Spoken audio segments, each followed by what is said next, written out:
much looking forward to meeting you in the next couple of days.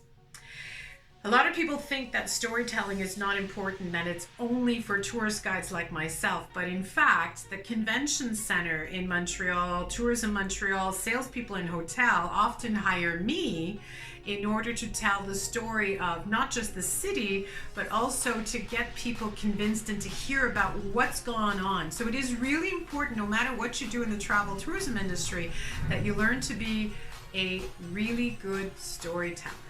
Visually, orally, and especially online. So I've been teaching and training people how to tell stories, be great storytellers, teaching them video content creation, and especially to learn how to speak in front of the camera, because most people are not comfortable doing so, and to be able to tell the story and make it really authentic.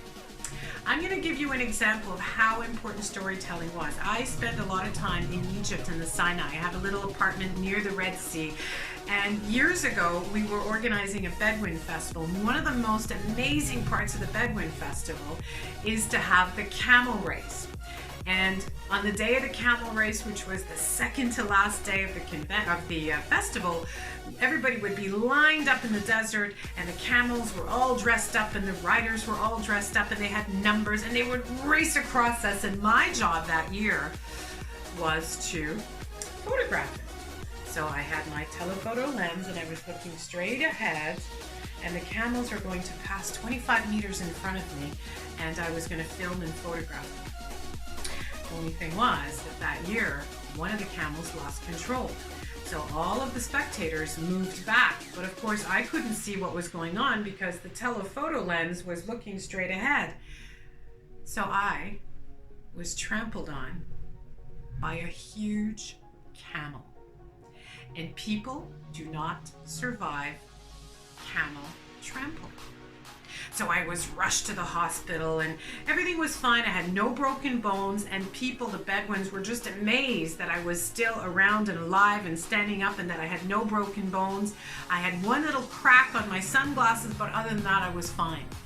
And the next thing I did is I got to my apartment and I called collect to Blue Cross in Montreal.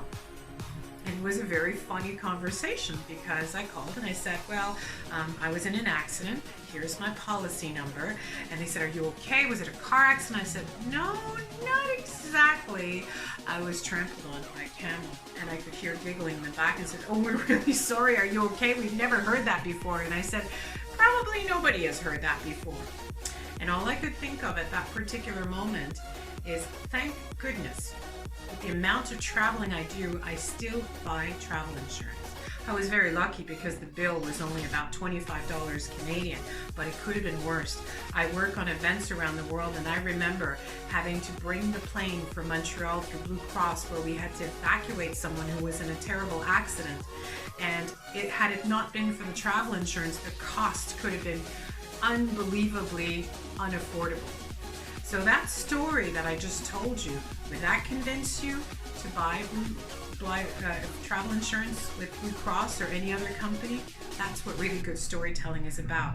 It's not just for guides, it's for everybody. So we're going to have a little discussion on how you can create really great stories, use it for social media, and how impactful it is. I look forward to seeing you. À très bientôt.